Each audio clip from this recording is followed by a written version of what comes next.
স্বাধীনতার সুবর্ণ জয়ন্তীর সামনে দাঁড়িয়ে বাংলাদেশ, আর বর্তমান সময়টা সেই বাংলাদেশের স্থপতির জন্মশতবার্ষিকীর। ক্ষমতায় আওয়ামী লীগ, আর সেই সময়েই জাতির পিতার ভাস্কর্যে হামলা। তবুও সংযত আর অতি সতর্কতা নাকি নিষ্ক্রিয়তা? দেখুন সাদাত হাবিবি সেতুর রিপোর্ট।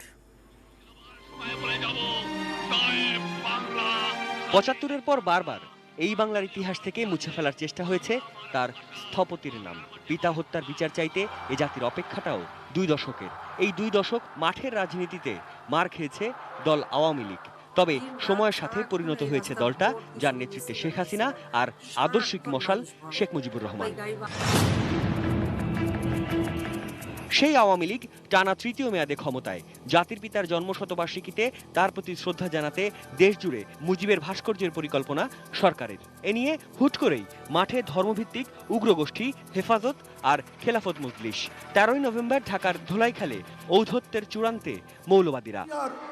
লেনিনের ৭২ ফুট মূর্তি যদি ক্যারিং দিয়ে তুলে সাগরে নিক্ষেপ করতে পারে, তাহলে আমি মনে করি শেখ সাহেবের এই মূর্তিকেও আজকে হোক কালকে হোক উঠিয়ে সেটা বুড়িগঙ্গায় নিক্ষেপ করবে। এমন উগ্র অবস্থানের বিপরীতে গোটা উপমহাদেশের অন্যতম প্রাচীন দল আওয়ামী লীগের পক্ষ থেকে তাৎক্ষণিক কোনো প্রতিবাদ হয়নি। শুধু শিক্ষা উপমন্ত্রী মহিবুল হাসান চৌধুরী নফিলি পরদিন চট্টগ্রামে মৌলবাদীদের হুঁশিয়ার করে দিয়েছিলেন, এই বাংলাদেশ আওয়ামী লীগ ঘাড়ে হাত রেখে বন্ধুত্ব করতে জানে, বেশি বাড়াবাড়ি করলে ঘাড় মটকে দিতেও জানে। ঈদের মূল লক্ষ্য কিন্তু এর আসলে ধর্ম নয়। এরপর মুখ খুলেছেন যুগ্ম সাধারণ সম্পাদক মাহবুবুল আলম হানিফ। কিন্তু তার দল ও সরকারের গুরুত্বপূর্ণ থাকা ব্যক্তিরা সপ্তাহ দুয়েক সময় নিয়েছেন মূর্তি আর ভাস্কর্যের পার্থক্য বোঝাতে। এগুলো পর্যবেক্ষণ করছি, তারা ক্ষুদ্র একটি অংশ। মূর্তি আর ভাস্কর্য কিন্তু এক নয়। মাঠের রাজনীতিতে দলের পাওয়ার হাউস ছাত্রলীগ, যুবলীগ, তারাও যেন প্রথম সপ্তাহ পার করেছে সিনিয়র নেতাদের দিকে তাকিয়ে।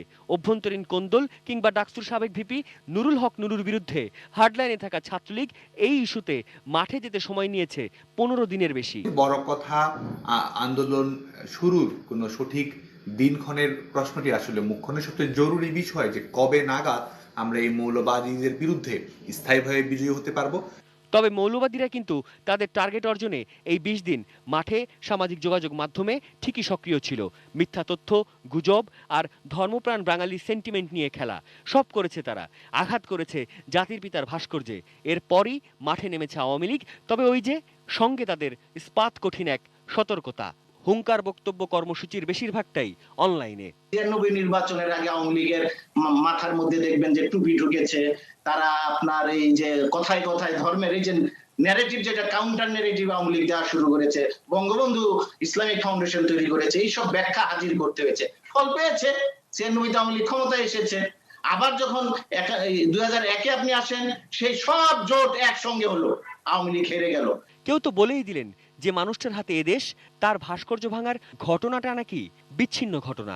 এটা আসলে একটা দুর্ঘটনা বা বিচ্ছিন্ন ঘটনা। এটা বিচ্ছিন্ন ঘটনা বললে একটু অবশ্যই একটু আমাদের একটু আবেগে অনুভূতিতে কি লাগে। ঘরে ঘরে আবারও দুর্গ করে তুলে মাঠে অপেক্ষাকৃত তরুণ নেতাদের বক্তব্য আগ্রাসী, কিন্তু এমন মিছিলের শারীরিক ভাষায় নেই দ্রোহের কোনো তীব্রতা।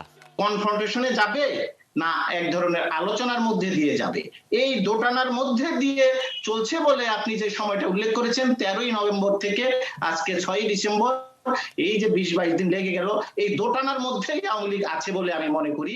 সাদাত হাবিবি সেতু, এটিএন নিউজ, ঢাকা।